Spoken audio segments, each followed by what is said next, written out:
3 คน 3 เมนูมื้อนี้ก็สิมาเฮ็ดเมนูให้ลูกให้ผัวแล้วก็ให้ตัวเองเมนูอันดับแรกก็เป็นเมนูของลูกชายทอดไส้กรอกนี่ก็เป็นไส้กรอกหมูเด้อพี่น้องค่อนข้างจะแบบว่ามีน้ำมันหน่อยหนึ่งเวลาค่อยทอดนี่ค่อยก็บ่ได้ใส่น้ำมันใดตั้งหม้อกระทะร้อนๆแล้วก็หั่นไส้กรอกที่ว่าเราสิทอดน่ะลงไปเป็นเมนูที่แบบว่าคนทางนี้เนาะทอดให้ลูกกินเป็นอาหารว่างว่าซั่นซะ อันนี้เป็นของลูกชายเด้อพี่น้องบางมื้อค่อยก็จะเปลี่ยนเมนูเด้บางมื้อนี่ก็จะหั่นขนมปังแล้วก็เอาอันชีสมาวางใส่แล้วก็เอาพวกแบบว่าเป็นเป็นแฮมหั่นน่ะหรือว่าบางมื้อก็ทอดเบคอ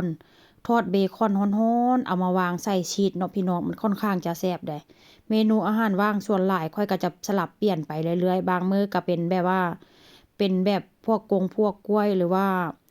พวกผลไม้ว่าซั่นซะเมนูลูกชายจบไปแล้วก็มาต่อที่เมนูลูกชายกกต่อหรือว่าเมนูของผัวพี่น้อง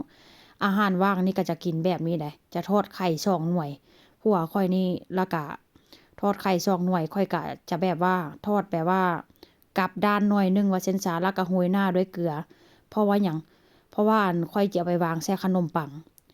แต่ว่าถามว่ามันเปื้อนมันเหี่ยบ่มันก็เปื้อนเหี่ยเนาะพี่น้องเพราะว่าก็ถามผัวว่าสิกินหยังว่าซั่นซะผัวก็บอกว่าทอดไข่ไข่ดาวก็ได้ดอกบ่เป็นหยังแต่ผัวก็เลยบอกว่าถ้าหากว่าอันเป็นอาหารว่างทอดไข่ดาวจั่งซี้น่าจะบ่กินอาหารแลงอะได้พี่น้องถ้าหากว่ามื้อใดข้อยทอดไข่ดาวให้เพิ่นนี่ก็แล้วก็ถ้าหากว่ายังหิวอยู่หั่นน่ะก็จะกินนมหรือว่าโยเกิร์ต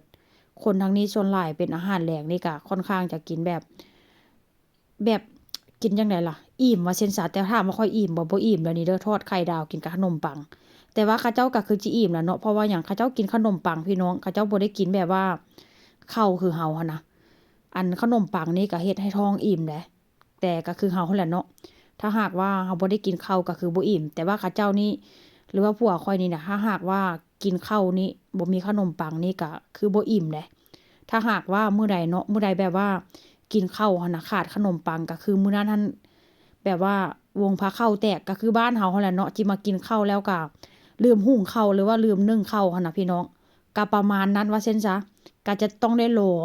ถ้าหากว่ามื้อใดลืมซื้อขนมปังนี่ก็ต้องได้ย่างไปซื้อก่อนถ้าร้านยังบ่ปิดเด้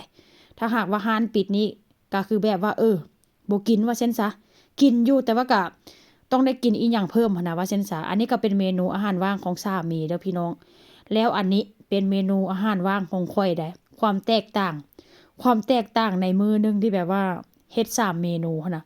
ค่อนข้างจะแตกต่างกันเด้ของลูกก็อีกเมนูหนึ่งของข้อยก็อีกเมนูหนึ่งของผัวก็อีกเมนูหนึ่งส่วนหลายเมนูอาหารที่ว่าข้อยมักกินเนาะก็จะเป็นอาหารแบบลาวๆอาหารบ้านเฮาว่าซั่นซะขาดบ่ได้